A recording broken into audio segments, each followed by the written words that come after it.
أعوذ بالله من الشيطان الرجيم.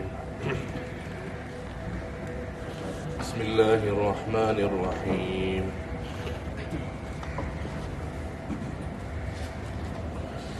ولا تقربوا الزنا إنه كان فاحشة وساء سبيلا ولا تقتلوا النفس التي حرم الله إلا بالحق ومن قتل مظلوما فقد جعلنا لوليه سلطانا فلا يسرف في القتل إنه كان منصورا. گزشتہ کل آخری آیات کے اندر اولاد کو خوف کے ڈر سے قتل کرنے سے منع کیا گیا تھا.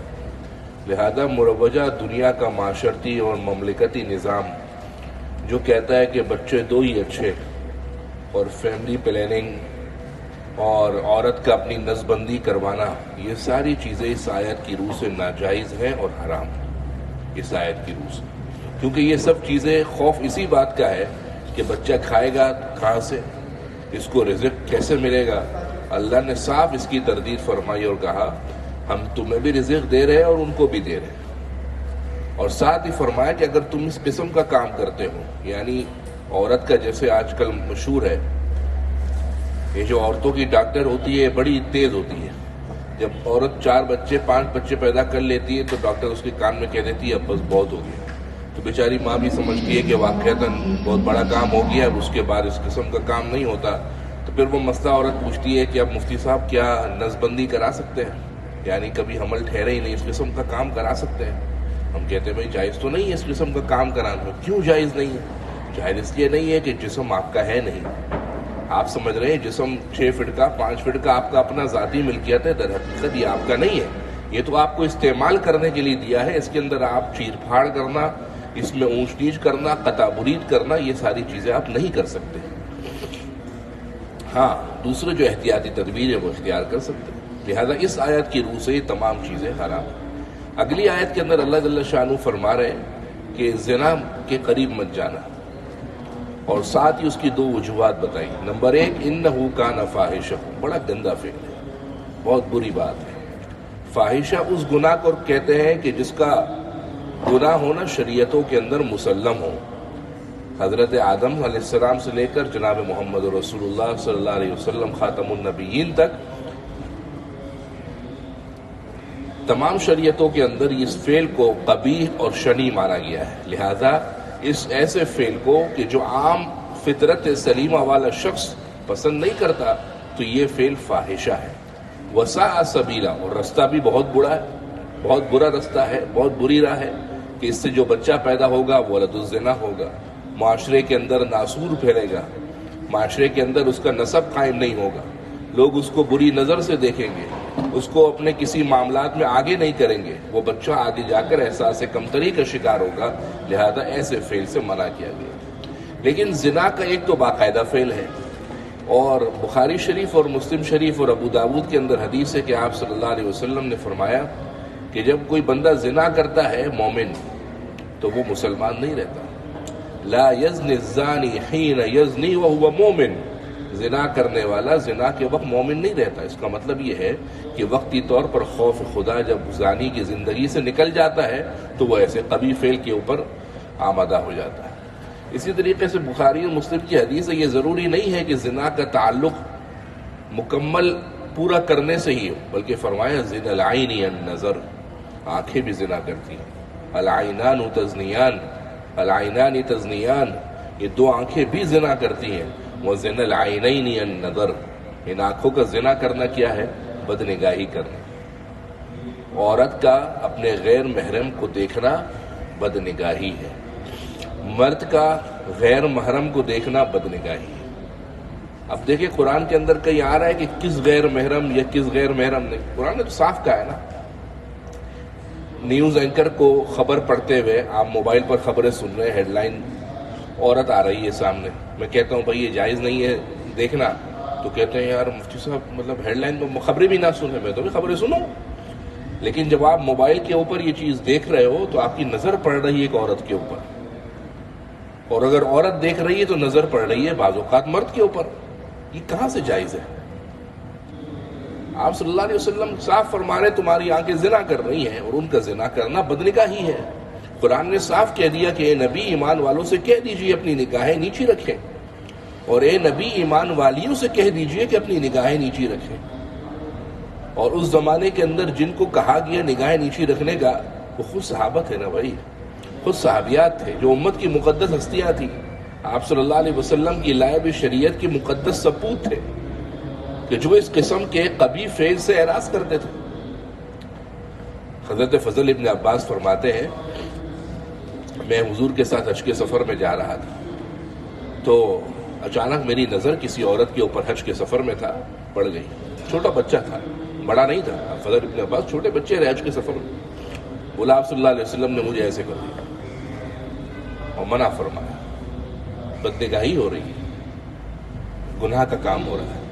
لہذا جہاں بالکل ضرورت ہے، آدمی معاملات کر رہا ہے، کسی سے ڈیلنگ کر رہا ہے، اگر اس سے نہیں کر سکتا، کوئی احتیاط اور تدبیر نہیں ہے، تو پھر دیکھ سکتا ہے ضرورت کے موقع کے اوپر، لیکن اس کے علاوہ بلا ضرورت بالکل دیکھنا ہرگز جائز نہیں ہے۔ اور اسی طریقے سے صرف آنکھیں زنا نہیں کرتی، فرمایا کہ الیدان یزنیان، آپ کے ہاتھ بھی زنا کرتے ہیں، اور ان کا زنا کرنا کیا ہے؟ کسی غیر محرم کو چھونا، البتش۔ اب غیر محرم کہا ہے، اب اس غیر محرم کے اندر وہ تو مفتی صاحب میری بہن کی طرح ہے، یہ کافی بڑی ہے، میری تو خالہ کی بیٹی ہے، میں تو اس کے ساتھ کھیلا کودا ہوں، کوئی بھی صورت ہو، اگر نامحرم ہے اور اس کو آپ چھو رہے، چاہے شہوت کی نیت ہو یا شہوت کی نیت نہ ہو، بہر صورت گناہ ہے، اور اس کا مطلب آپ کے ہاتھ زنا کر رہے ہیں۔ ترمذی شریف کی حدیث ہے کہ اللہ کے نبی صلی اللہ علیہ وسلم نے فرمایا، 7 آسمان اور 7 زمین زناکار کے اوپر لعنت کرتے ہیں، اور یہ زناکار ایسا شخص ہے کہ قیامت کے دن اس زناکار کی شرمگاہ سے ایسی بدبو پھوٹے گی کہ اہل جہنم بھی پریشان ہو جائیں گے۔ اور میں نے آپ کو بتایا کہ زنا کا تعلق صرف ایک سے نہیں ہے، اصل زنا وہ تو ٹھیک ہے تعلق لگانے سے ہے کسی عورت سے، اور اس کا مطلب یہ ہے کہ پورے ازدواجی حقوق ادا کرنا، لیکن اس زنا کا تعلق حدود سے ہے، اس پر حد لگے گی کہ نہیں لگے گی، اس کو سب کے سامنے رجم اور سنسار کیا جائے گا، کوڑے لگائے جائیں گے، یہ وہ زنا ہے۔ لیکن در حقیقت آنکھ بھی زنا کرتی ہے، آپ کا دل بھی زنا کرتا ہے اگر غلط بات سوچتا ہے، اور آپ کے ہاتھ بھی زنا کرتے ہیں اگر کسی غلط جگہ کو چھوتے ہیں۔ اور قرآن مجید نے یہ نہیں کہا، آپ الفاظ اللہ کے دیکھیے، اللہ فرما رہے یہ نہیں کہ زنا نہ کرو، نہ نہ نہ، اللہ فرما رہے زنا کے قریب بھی مت جاؤ۔ ہمارے استاد محترم حضرت ڈاکٹر عبدالرزاق اسکندر رحمۃ اللہ علیہ، جن کا حال میں جون کے آخر میں جنازہ بنوری ٹاؤن میں ہوا تھا، وہ اکثر جملہ فرمایا کرتے تھے کہ بھائی مولویوں کا شیطان بھی مولوی ہوتا ہے۔ اگر ایک بندہ اللہ والا ہے نا، حاجی صاحب ہے، اللہ والا آدمی ہے، تو کبھی شیطان اس کو زنا کی طرف لے کر نہیں جائے گا۔ یہ آپ کی بھول ہے، آدمی سوچتے ہیں یار زنا کیسے کر سکتا، زنا تو ہو نہیں سکتا۔ تو وہ فرماتے تھے کہ اگر آپ اتنے اچھے آدمی ہوں تو آپ کا جو شیطان ہے نا وہ بھی بڑا اچھا آدمی ہے، وہ آپ کو زنا کی طرف لے کر نہیں جائے گا، وہ آپ کی ابتدا کروائے گا بدنگاہی سے، پھر آپ کی ابتدا کروائے گا چھونے سے، پھر آپ کا ابتدا کروائے گا دل کے اندر غلط خیالات پیدا کرنے سے، اور آخر کے اندر شرمگاہ یا تو اس کی تصدیق کرے گی یا اس کو جھٹلائے گی۔ حدیث کے الفاظ ہیں، آخر کے اندر شرمگاہ آپ کے ان افعال کی تصدیق کرے گی، یعنی اس کو تائید کرے گی، یا پھر تکذیب کرے گی، یعنی جھٹلائے گی اور نہیں کرے گی۔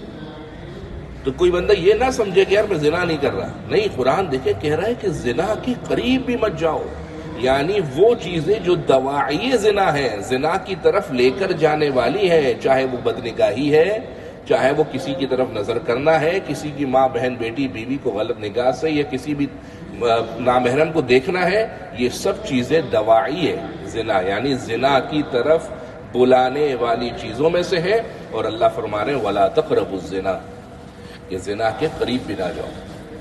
إِنَّهُ كَانَ فَاحِشًا، بلا شبہ یہ بہت بڑا سخت گناہ ہے، وَسَاءَ سَبِيلًا، اور انتہائی بری راہ ہے۔ یہ دونوں جو وجوہات بتائی گئی، فاحشہ اور ساء سبیلا، اس کی تفصیل میں نے آپ کو بتا دی۔ وَلَا تَقْتُلُوا النَّفْسَ، اور مت قتل کرو ایسی جان کو، الَّتِي حَرَّمَ اللَّهُ، جس کو اللہ نے حرام قرار دیا ہے، إِلَّا بِالْحَقِّ، مگر حق کے ساتھ، یعنی دنیا کے اندر جتنے لوگ ہیں ان کو آپ قتل نہیں کر سکتے۔ قتل کرنے کا حق اس کو ہے کہ جب میدان جہاد میں آپ کا آمنا سامنا کافر سے ہو جائے پھر اللہ تعالیٰ نے ایسے انسان کے قتل کی حرمت اٹھا لی، آپ قتل کر سکتے ہیں، اور قتل کرنے کا طریقہ بتائیں الا بالحق، ایسے کسی کو نہیں مار سکتے، آپ پہلے تحقیق کریں کہ آیا واقعتاً یہی بندہ قاتل ہے تو آپ قصاص لے سکتے ہیں۔ ومن قتل مظلوما، اور جس کو قتل کیا گیا اس حال میں کہ اس پر ظلم کیا گیا تھا، فقد جعلنا لولیہ، تو ہم نے رکھ دیا اس کے ولی کے لیے سلطانا اختیار، فلا یسرف فی القتل، لہذا وہ ولی قتل کے اندر حد سے آگے نہ بڑھے، یعنی کسی کو صراحتاً قتل کر دیا گیا، ظلماً قتل کر دیا گیا تو پریشان نہ ہو، اس کے ولی کے لیے اس بات کا اختیار دیا گیا ہے کہ وہ قصاصاً ایسے قاتل کو عدالت کے اندر جا کر چیلنج کرے، عدالت کے ذریعے سے اس کے قتل کو تسلیم کروائے اور پھر اس کو قصاصاً قتل کیا جائے، لیکن فلا یسرف فی القتل، حد کے اندر آگے نہ بڑھے، یہ نہیں کہ بلا تحقیق کسی کے اوپر قتل کا الزام لگا دیا، خواہ مخواہ کسی کے اوپر FIR کٹا دی، نہیں، فلا یسرف فی القتل، قتل کے اندر حد سے آگے نہ بڑھے، کیوں؟ انہ کان منصورا، پھر بلا شبہ اس کی مدد کی جائے گی، یعنی پہلے آپ مظلوم تھے، آپ کی مدد کی جا رہی تھی، لیکن اگر آپ نے مظلوم ہو کر حد سے آگے بڑھ گئے پھر آپ ظالم ہو گئے، پھر آپ کی مدد نہیں کی جائے گی، پھر مدد مظلوم کی جائے گی۔ ولا تقربوا الزنا، زنا کے قریب مت جاؤ، انہ کان فاحشہ، بلا شبہ یہ بڑا گناہ ہے، وساء سبیلا، اور انتہائی بری راہ ہے، ولا تقتلوا النفس، اور ایسی جان کو قتل مت کرو، التی حرم اللہ، جس کو اللہ نے حرام قرار دیا ہے، الا بالحق، مگر حق کے ساتھ، حق کے ساتھ کا مطلب میں نے آپ کو سمجھا دیا۔ ومن قتل مظلوما، جس کو قتل کیا گیا اس حال میں کہ اس پر ظلم کیا گیا تھا، فقد جعلنا لولیہ، تو ہم نے رکھ دیا اس کے ولی کے لیے سلطانا اختیار، قصاص لینے کا، فلا یسرف فی القتل، لہذا وہ قتل کرنے میں آگے نہ بڑھے، انہ کان منصورا، بلا شبہ اس کی مدد کی جائے گی، ولا تقربوا مال الیتیم، اور یتیم کے مال کے قریب بھی نہ جانا، الا باللتی ہی احسن، مگر اس طریقے سے جو انتہائی اچھا ہو، حتی یبلغ اشدہ، یہاں تک کہ وہ اپنی جوانی کو پہنچ جائے۔ کسی کے بھی مال پر نظر رکھنا یا اس پر ہاتھ ڈالنا شرعاً جائز نہیں ہے، یہی وجہ ہے کہ مالی جرمانہ لینا، آپ نے نماز نہیں پڑھی، بھائی 10 روپے جرمانہ ہے آپ کو، جائز نہیں ہے، حدیث شریف میں صاف منع ہے، آپ صلی اللہ علیہ وسلم نے فرمایا الا لا يحل مال امرئ الا بطیب نفس منه، کسی مسلمان کا مال اس کی دلی رضامندی کے بغیر حلال نہیں ہے، لیکن یتیم کی صراحت قرآن میں یہاں اس مقام پر اس لیے ہے کہ عموماً یتیم لاوارث ہے اور چاچا نے اس یتیم لاوارث کی جائیداد پر قبضہ کر لیا ہے۔ اب لوگ اس کو پوچھتے ہیں کہ حضرت ایسا تو نہ کرو، بیچارے کا باپ چلا گیا، تو وہ کہتے ہیں یار میں نے انویسٹمنٹ کی ہوئی ہے، میں نے کیا کی ہوئی ہے، انویسٹمنٹ کی ہوئی۔ اچھا، انویسٹمنٹ میں نفع، وقتی طور پر نفع اپنے میں سے کہیں نہ کہیں سے نکال کر دیتا رہتا ہے، ادھر بچے بڑے ہوئے، ادھر جو جان پہچان والے تھے وہ بھی ادھر ادھر ہو گئے، اور اگلے 20-30 سال کے اوپر چاچا صاحب نے بھتیجوں کی جائیداد پر قبضہ کر لیا۔ یتیم کی صراحت اس لیے ہے، ورنہ در حقیقت کسی بھی مسلمان کے مال کے قریب جانا از روح شرع جائز نہیں ہے۔ وَلَا تَقْرَبُوا مَالَ الْيَتِيمِ، یتیم کے مال کے قریب بھی نہ جانا، إِلَّا بِالَّتِي هِيَ أَحْسَنُ، مگر اس طریقے سے جو بہت اچھا ہو، یعنی واقعتاً اگر تمہیں لگتا ہے تو یتیم کے جو اولیاء ہیں ان سے اجازت لے کر ان کے مال کو کہیں آپ نے بکریوں میں لگا دیا، اس سے نفع ملا، آپ نے اس کا نفع بھی محفوظ کر لیا، سرمایہ بھی محفوظ کر لیا، حتی یبلغ اشدہ، یہاں تک کہ وہ جوانی کو پہنچ جائے۔ اب جب یتیم جوان ہوا، 18 سال مملکت پاکستان کے قانون کے مطابق اور زیادہ سے زیادہ 15 سال شریعت کے قانون کے مطابق آپ نے اصل سرمایہ اور اس کے اوپر کا نفع اس کے ہاتھ میں دے دیا، یہ طریقہ ہے۔ وَأَوْفُوا بِالْعَهْدِ، اور عہد کی پاسداری کرو، وعدوں کی پاسداری کرو، وعدوں کو پورا کرو۔ إِنَّ الْعَهْدَ كَانَ مَسْئُولًا، بلا شبہ وعدوں کے بارے میں قیامت کے دن سوال ہوگا۔ جی حضرت کل انشاءاللہ آپ کو پیمنٹ مل جائے گی، اور یہ کہہ کر حضرت اگلے 6 دن تک مارکیٹ میں دکھے ہی نہیں۔ حاجی صاحب ہے مشہور، عمرہ حج تو لازمی ہے، زکوٰۃ دیتے ہیں، صدقات و خیرات کے اندر کوئی نام نہیں، صف اول کے نمازی ہیں، لیکن حالات ایسے۔ تو جو مالی معاملات ہیں، تجارتی معاملات ہیں، ان کے اندر آپ وعدہ نہ کرو، بولے یار میں دیکھتا ہوں، آپ کو بتاتا ہوں. کچھ جگہوں پر تو ریت یہ بن گئی ہے 2 مہینے کے ادھار کا مطلب، آپ کا مطلب یہ ہوتا ہے کہ آپ 90 دن سے پہلے فون کر ہی نہیں سکتے. 90 دن سے پہلے اگر آپ نے فون کر لیا تو اس مارکیٹ کے اصول کے مطابق وہ آپ کو پوچھیں گے بھائی خیر تو ہے، ہم 2 مہینے کی بات ہوئی تھی، بھائی 2 مہینے تو 90 دن ہو گئے. بھائی آپ کو پتہ نہیں 2 مہینے کا مطلب 90 دن ہی ہوتا ہے. وہ تو مارکیٹ کا اصول ہی بنا دیا کہ 2 مہینے کا مطلب 90 دن تو لازمی ہے. آپ کی مشہور مارکیٹوں کے اندر سب جگہ یہی حال ہے. تو آپ وعدہ نہ کرو، استطاعت کی بات کرو، گنجائش کی بات کر لو. لیکن اگر وعدہ کیا ہے تو وَأَوْفُوا بِالْعَهْدِ، پھر وعدے کی پاسداری کرو. کسی سے قرض لیا کہ بھائی قرض دے دو اور اتنے وقت کے اوپر آپ کو واپس لوٹا دیں گے، اور وقت آ گیا اور جس کو قرض دیا تھا وہ کدھر چلا گیا؟ حج کرنے کے لیے چلے گئے صاحب، اور مقروض بیچارہ پریشان ہے اور حاجی صاحب حج کرنے کے لیے گئے. غلط بات ہے. اپنے وعدے کی پاسداری کرو. بعض حدیث کے مطابق تو اللہ کے نبی صلی اللہ علیہ وسلم نے فرمایا کہ بعض اوقات مقروض کی قرض لیتے ہوئے نیت یہ ہوتی ہے کہ یار واپس کرنا نہیں ہے، لیکن وہ نیت یہ ہوتی ہے، حضور فرماتے ہیں کہ اللہ تعالیٰ اس کے لیے ایسے اسباب بنا دیتا ہے کہ پھر وہ واقعتاً واپسی نہیں کر سکتا. اور جب کسی قرضدار کی کسی سے قرض لیتے وقت یہ نیت ہو کہ میں عنقریب انشاءاللہ واپس کر دوں گا، تو اللہ تعالیٰ اس نیت کے اوپر فیصلہ فرماتے ہوئے ایسے اسباب اور وسائل تشکیل دے دیتا ہے اور ایسے اس بندے کی کردار سازی ہو جاتی ہے کہ وہ وقت سے پہلے لوٹا دیتا ہے. تو قرض لیتے وقت نیت اچھی ہو کہ میں عنقریب میرا جیسے ہی معاملہ پورا ہوا لوٹا دوں گا. اور اگر آپ نے وعدہ کر لیا اور وعدہ پورا نہیں کر سکے تو 1 دن پہلے آپ نے فون کیا، اس کو بولا کہ بھائی میں نے آپ سے 2 دن کا کہا تھا، 2 دن پورے ہو گئے، میرے پاس رقم کے لیے سہولت میسر نہیں ہو سکی، اگر آپ مناسب سمجھے تو مجھے 1 ہفتے کی مہلت دے دیں. اور عموماً اگر اس قسم کا کام ہو جائے تو سامنے والا شرمندگی سے اجازت بھی دے دیتا کہ نہیں کوئی مسئلہ نہیں آپ رکھیں. لیکن اس صورت میں شرم آپ کو گناہ نہیں ملا، آپ کا وَأَوْفُوا بِالْعَهْدِ پر عمل ہو گیا. اور بعد مفسرین فرماتے ہیں کہ یہاں پر عہد سے مراد آپ کا اور اللہ کا معاملہ ہے، کہ جو اللہ کو ایک ماننا اور اللہ کو ایک ماننے کے ساتھ اپنے اعمال اور اپنی صلاحیتیں، وسائل، اوقات اس کی رضا اور دلجوئی کے کام میں لگانا، یہ بھی تو ایمان ہے، یہ بھی تو عہد کی پاسداری ہے. ہر انسان کی 2 حیثیتیں ہیں، ہر انسان کے کردار کی 2 حیثیتیں، ایک ظاہری جسے جلوت کہتے ہیں اور ایک باطنی جسے خلوت کہتے ہیں. حقیقت جو اللہ کے ہاں کام آئے گی وہ باطنی ہے، جو اللہ کی حقیقت کام آئے گی وہ بات نہیں. لہٰذا اپنا اور اپنے رب کے معاملات وَأَوْفُوا بِالْعَهْدِ سے پتہ لگتا ہے کہ بالکل صاف شفاف ہونے چاہیے.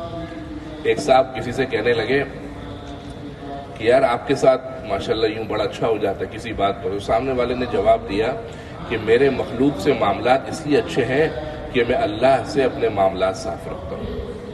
جب اللہ سے معاملات صاف رکھتا ہوں تو اللہ کی مخلوق اپنے حقوق کے معاملے کے اندر میرے آگے سرنڈر ہو جاتی ہے، سر تسلیم میں خم کر دیتی ہے. لہذا عہد کی، وعدوں کی پاسداری کیجئے. ان العہد کان مسئولا، یہ مت سمجھنا کہ تم نے وعدہ کر لیا بات ختم ہو گئی، نا بابا نا. ان العہد، بلا شبہ یہ وعدے، کان مسئولا یوم القیامہ، قیامت کے دن تم سے اس بارے میں سوال کیا جائے گا. وَأَوْفُوا الْكَيْلَ، ناپ تول پورا کرو. اذا کلتم، جب تم ناپ تول کرو. وزنوا، اور وزن کرو. بالقسطاس المستقیم، سیدھے ترازو سے. ذالک خیر، یہ بہتر ہے. واحسن تاویلا، اور انجام کے اعتبار سے بھی بہت اچھا ہے. اس سے ایک مطلب تو وہی ہے کہ جو بیچنے والا اور خریدار کے درمیان دودھ بیچنے والا ہے، پھل بیچنے والا ہے، سبزی بیچنے والا ہے، ہر وہ چیز جو وزن سے بکتی ہے. آج کل کے زمانے میں کوریئر کمپنی کو مال دیتے ہیں اور کوریئر کمپنی کو مال 1.5 کلو ہوتا ہے اور وہ لکھوا دیتے ہیں کتنا 1 کلو ہے کہ یار سامنے والے کو پتا تو نہیں لگے گا. تو بڑی اچھی کمپنیاں، ملٹی نیشنل کمپنیاں ہیں، TCS والے، لیپرڈ والے، یہ تو اپنے ویئر ہاؤس کے اندر جا کر وزن کرتے ہیں اور حاجی صاحب کو پکڑ لیتے ہیں. حاجی صاحب نے لکھوایا اتنا ہے اور ہے اتنا. لیکن جو چھوٹی کمپنیاں ہیں وہ اس قسم کا کام نہیں کرتی. وہ دیکھتی ہے پرچی کے اوپر لکھا ہوا ہے، اسی کے اوپر فیصلہ کر دیتی ہے اور یہ سمجھ رہا ہے کہ یار میں تو بھائی روزانہ کے 1000-1200 روپے بچا رہا ہوں. قرآن کا حکم ہے وَأَوْفُوا الْكَيْلَ، وزن پورا کرو. اذا کلتم، جب تم ناپ تول کرو. اور اس سے ایک مطلب یہ بھی ہے کہ چاہے اس بات کا تعلق وزن سے ہو یا نہیں، آپ کو جو کام آپ کی ذمہ داری لگائی گئی ہے اس ذمہ داری کے اندر اگر آپ نے وعدہ کیا ہے، آپ اس کام کے اندر آ گئے ہیں، تو پھر آپ کو وہ کام اس وعدے کے مطابق پورا کرنا ضروری ہے۔ کمپنی نے ملازم رکھا 8 بجے سے لے کر 4 بجے تک، اور تنخواہ رکھ دی اس ملازم کی 40,000 روپے۔ اب 8 سے لے کر 4 تک اصولی طور پر سوائے فرض کے آپ کوئی کام نہیں کر سکتے۔ حقیقت یہ ہے کہ نفلی نماز آپ نہیں پڑھ سکتے۔ ملازم 8 سے 4 کے درمیان نفلی نماز نہیں پڑھ سکتا جب تک مالک کی صراحتاً یا کنایتاً یا اشارتاً اجازت نہ ہو۔ لیکن حضرت کیا کرتے ہیں؟ دیکھتے ہیں کہ یار مالک اور سیٹ ادھر ادھر ہوا، 12 سے 1 تک موبائل کے اوپر گیم کھیل رہے، PUBG کھیل رہے۔ اس قرآن کی آیت کی روح سے یہ ہے کہ اپنا وزن پورا رکھو۔ آپ کو جب ایک کام کی مفوضہ ذمہ داری سونپی گئی ہے اور اس پر آپ کو تنخواہ مقرر کی گئی ہے، تو آپ کی اتنی تنخواہ حلال ہے جتنا آپ کام کر رہے ہو۔ اگر آپ اس کے اندر اوپر نیچے ہیرا پھیری کر رہے ہو، وہ تنخواہ آپ کے لیے حلال نہیں ہے۔ پھر آپ کو مالک سے باقاعدہ جا کے بات کرنی پڑے گی کہ میں نے اس وقت کے اندر اونچ نیچ کری ہے، تو اس وقت کی یا تنخواہ کاٹ لی جائے یا آپ معاف کر دو۔ اگر معاف کر دے رہے ہو ٹھیک ہے، لیکن مفسرین کے نزدیک قرآن مجید کی اس آیت سے صرف خریدار اور بیچنے والے کے درمیان ناپ تول پورا کرنا نہیں ہے، بلکہ اپنی زندگیوں کے اندر جو معاملات ہیں اس کو بھی مکمل بعین ہی انجام تک پہنچانا، یہ مراد ہے۔ وزنوں، اور اسی طریقے سے ملازم کو پیسے دیتے ہیں تنخواہ، ملازم رکھ لیا اور اس سے 4 بجے تک کا ٹائم فکس ہوا، لیکن سیٹ صاحب کام کروا رہے 5 بجے تک، اور تنخواہ دینے کی باری ہے، تنخواہ 40,000 ہی دے رہے ہیں، حالانکہ اس نے 1 گھنٹہ اوپر کام کیا نا، اوور ٹائم کہتے ہیں، اوور ٹائم اس نے دیا ہے، اصولی طور پر 1 گھنٹے کی تنخواہ آپ کو اوپر دینی ہوگی، اس سے کہ آپ نے اس سے 1 گھنٹہ مزید کام کروایا۔ اگر آپ نہیں کروا رہے تو قرآن مجید کی اس آیت کی روح سے آپ کے لیے اس 1 گھنٹے کی زائد عوض اور محنت کرنا یہ حرام ہے۔ وَأَوْفُوا الْكَيْلَ إِذَا كِلْتُمْ، اور ناپ تول پورا کرو جب تم ناپ تول کرو۔ وزنوا، اور وزن کرو، بالقسطاس المستقیم، سیدھے ترازو سے۔ آج کل ترازوؤں کے اندر اتنی ہیرا پھیری ہے، ترازو کے اندر نیچے کبھی کچھ اوپٹ لگا دیتے ہیں، کبھی ویٹ مشین کے اوپر کوئی اسکیل کے نیچے ایسی چیز رکھ دیتے ہیں، یہ سب چیزیں حرام ہیں۔ وزن کرنا ہے تو بہترین ترازو سے، اور فائدہ کیا ہوگا؟ ذَلِكَ خَيْرٌ، یہ تمہارے لیے بہتر ہے۔ ایک بہتر کا مطلب آخرت میں تم کو اس پر اجر ملے گا۔ نمبر 2، وَأَحْسَنُ تَأْوِيلًا، انجام کے لحاظ سے بہت بہتر ہے۔ یعنی کل کو پتہ لگا کہ حاجی صاحب جو اس قسم کا غلط کام کیا کرتے تھے، کتنی بدنمائی اور کتنی رسوائی آپ کی ہوگی۔ کسی زمانے کے اندر ایک کوریئر کمپنی نے ہم سے ہمارا کچھ سامان لیا اور پہنچانا تھا، پتہ نہیں لاہور تھا ملتان تھا کام، وہ پہنچا دی حضرت نے، PIA والوں نے دبئی۔ PIA کی انرجی کمپنی اس وقت تھی اسپیڈیکس کے نام سے، اب گیٹ وے کے نام سے کام کر رہی، تو دبئی پہنچا دی۔ ہم مجھ سے لڑتے رہ گئے کہ بھائی یہ تو ادھر کسٹمر ویٹ کر رہا ہے، پتہ لگا دبئی پہنچ گئے، اور دبئی سے واپسی کروانے کے چکر میں PIA کا جہاز یا اللہ عالم ایمریٹس سے یا جو بھی، وہ امریکہ پہنچ گئے، اور اچھا خاصا میرے خیال میں 1,10,000 روپے کے قریب کوئی مال تھا۔ تو بھائی اس کو جو ریپریزنٹیو تھا، نمائندہ، تو اس کو بلایا، اس کو بولا بھائی یہ اس قسم کا جو کام ہوا، یہ تو ہم آپ کا جب بل آئے گا اس کے اندر ہم پیسے نہیں دیں گے آپ کو، یہ تو اس قسم کا کام ہے، اگر ہمارا 3 لاکھ کا بل ہے تو ہم آپ کو 1,90,000 دیں گے، یہ اتنے کاٹ کے دیں گے۔ وہ بیچارہ پریشان ہوا کہ بھائی انشورنس نہیں ہوتا، یہ نہیں ہوتا، آپ انشورنس بھی نہیں کرواتے ہو، اب یہ تو ہو گیا، برداشت کرو۔ ہم نے کہا نہیں برداشت نہیں، چونکہ پرانے کسٹمر تھے، اس نے کہا عبدالرحمن بھائی ایک ترتیب ہے میرے ذہن میں۔ کیا ترکیب ہے؟ بولا پھر میں ابھی فون پر نہیں بتا سکتا کیونکہ ان کے سرکاری معاملات ہیں، شاید فون ریکارڈ ہوتے ہوں گے، آپ کے پاس آ کے بات کروں گا۔ جی آ گیا ہوں میرے پاس، آ کر کہنے لگے حضرت کہ جو آپ وزن لکھواتے ہیں مثال کے طور پر 30 کلو، تو وہ جو آخر کے اندر ایئرپورٹ کے اوپر میں بیٹھتا ہوں، تو وہاں سے نکلوانا میرا کام ہے، آپ یہاں پر نا 30 کلو کو مثال کے طور پر روزانہ 25 کلو لکھوا دیا کرو، تو 5 کلو کی روزانہ کی بچت ہو جائے گی اور اس طریقے سے کام ہو جائے گا۔ تو وقتی طور پر تو اچھا لگا کہ یار 5 چلو نہ ہونے سے پاکستان کے اندر یہ بھی ہو جائے بہت بڑی غنیمت ہے۔ وہ الگ بات ہے کہ ایک ساتھ 1,10,000 روپے کے بجائے 1 سال لگ جائے گا یہ کام کرتے کرتے، لیکن وقتی طور پر اچھا لگا، لیکن بعد میں سوچنے پر احساس ہوا کہ بھائی یہ بندہ کون ہے؟ یہ تو کمپنی کا یا تو CEO بولے یا ڈائریکٹر بولے تو آدمی یہ کام کر سکتا ہے، کمپنی کا جو نمائندہ ہے یا ملازم ہے اس کے پاس تو یہ اتھارٹی نہیں ہے کہ وہ اس قسم کی بات کرے۔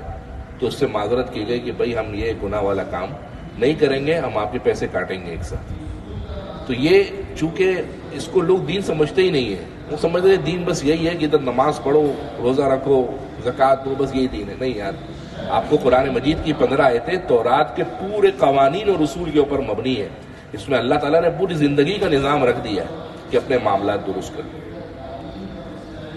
ذالک خیر، یہ تمہارے لیے بہتر ہے، واحسن تاویلا، اور انجام کے اعتبار سے بھی بہت اچھا ہے. ولا تخفو، اور پیچھے مت پڑو، ما لیس لک بہ علم، جس کا تمہیں کوئی علم نہ ہو. مجلس کے اندر ایک بندہ مجھ سے کوئی سوال پوچھتا ہے کہ مفتی صاحب ایسا ایسا ہو گیا، جواب دینے کے لیے ابھی میں اپنے پر تول رہا ہوتا ہوں کہ برابر والا جس کو دین کی کوئی سمجھ نہیں ہوتی وہ دے مارا 4.5 وہ جواب دینا شروع کر دیتا ہے قرآن مجید کی آیت سے. غلط بات ہے. آپ کو جب علم ہے ہی نہیں، آپ کا میدان نہیں ہے، تو آپ درمیان میں بولتے کیوں ہیں؟ اور اس سے یہ بات بھی پتہ لگی کہ دنیا کے تمام معاملات اپنی فیلڈ اور میدان کے اندر کرنے چاہیے. ایک بندہ ہے، اس کی ایمبرائڈری کی فیکٹری ہے، تو وہ ایمبرائڈری کی فیکٹری کا اس کا اپنا میدان ہے. اس کے اندر آپ علامہ ہوں، مفتی اعظم پاکستان ہو، شیخ الاسلامی والمسلمین ہو، امام حرم، امام کعبہ ہوں، آپ دخل اندازی نہیں کر سکتے، اس لیے کہ آپ کا میدان نہیں ہے. جب بات یہ ہے تو پھر دین کے معاملے کے اندر بھی اسی کی سنے جو دین کا میدان کا کھلاڑی ہے، جو دین کے کام کا ماہر ہے، عالم ہے، مستند عالم ہے، مفتی، آپ اس کی بات مانیں. کہے کو آپ کو کس نے کہا آپ کسی خامدی کی بات مانیں، کسی انجینئر کی بات مانیں؟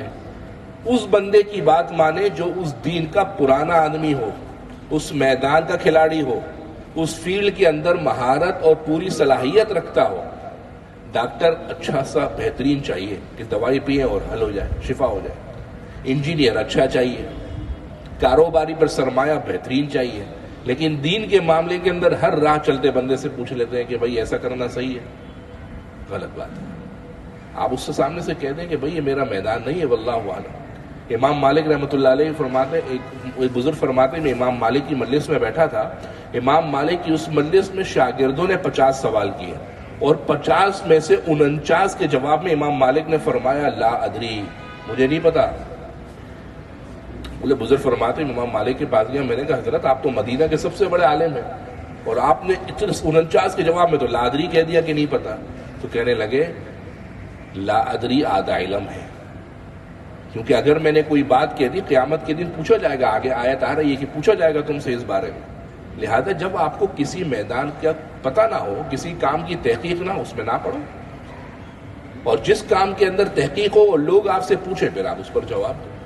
ان السمع بلا شبہ کان، والبصر اور آنکھیں، والفؤاد اور دل، کل اولئک کان عنہ مسئولا، ان سب کے بارے میں قیامت کے دن سوال کیا جائے گا.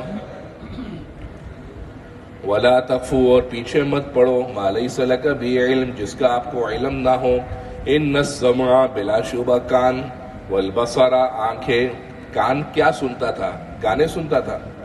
حدیث شریف میں اللہ کے نبی صلی اللہ علیہ وسلم نے فرمایا جو شخص گانا سنتا ہے صب فی اذنہ العانق یوم القیامہ، قیامت کے دن اس کے کان کے اندر سیسا پگھلایا ہوا ڈالا جائے گا، گانے سننے والا. اور ادھر کوئی بندہ بولتے ہیں موسیقی اگر حرام ہے تو قرآن مجید کی کس آیت کی روح سے حرام؟ ادھر ہم بتاتے ہیں گانا سننے کی یہ نقصانات ہیں، اور لوگ ابھی تک یہ سوچ رہے آیا موسیقی جائز بھی یہ نہیں ہے. اتنی صراحت سے احادیث ہے. کان آپ کا کیا سن رہا ہے قیامت کے دن پوچھ گچھ ہوگی. کسی کی غیبت سن رہے ہیں، کسی کو تانے مار رہے ہیں، کسی کی عیب جوئی سن رہے ہیں. کان آپ کا سن رہا ہے، لذت حاصل کر رہا ہے، مزہ بڑا آ رہا ہے پنچایت کرنے کے اندر، کسی کے بارے میں باتیں سننے کے اندر بڑی خوشی ہو رہی ہے. آپ کا آدھا گھنٹہ ایسے نکل جائے گا پتہ نہیں لگے گا.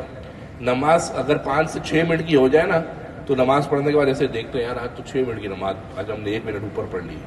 اور پنچایتیں اور کانوں کی لذت حاصل کرنے کے لیے غیبت سنتے سنتے آدھا گھنٹہ ہو جاتا ہے. دل سگنل ہی نہیں دیتا دماغ کو کہ بھائی گناہ کا کام کر رہے ہو، قیامت کے دن پوچھا جائے گا. والبصر، اور آنکھیں حلال دیکھتی تھی کہ حرام دیکھتی تھی؟ جہاں اللہ نے کہا تھا دیکھنے کا وہ دیکھتی تھی. قرآن کی طرف دیکھو عبادت ہے، علماء کے چہروں کی طرف دیکھو عبادت ہے، اپنے والدین کو طرف دیکھو مقبول حج عمرے کا ثواب ہے، اپنے بچوں اور بیوی کو ہنستا کھیلتا دیکھو اس پر بھی ثواب ہے. سمندر کی طرف دیکھو، النظر الی البحر عبادہ، سمندر کی طرف دیکھنا بھی عبادت ہے، اللہ کی یاد تازہ ہوتی ہے. اور گناہ کی طرف دیکھو گے تو قیامت کے دن تم سے سوال ہو. والفؤاد اور دل کل اولئک کان عنہ مسئولا ان سب کے بارے میں تم سے قیامت کے دن سوال کیا جائے گا. ولا تمشی اور مت چلو فی الارض زمین کے اندر مرحا خرامہ خرامہ مٹک مٹک کر. تکبر کر کے زمین پر مت چلو. ایسے تکبر کرنے کی اجازت صرف میدان جہاد کے مجاہد کو ہے کہ کافر کے سامنے وہ اپنی چال اور اکڑ ایسی رکھے کہ کافر اس کی ہیبت سے انگشت بدندہ ہو جائے. ولا تمشی فی الارض مرحا زمین میں مٹک مٹک کر مت چلو، یعنی تکبر کی نیت سے مت چلو. باقی انشاءاللہ پھر کر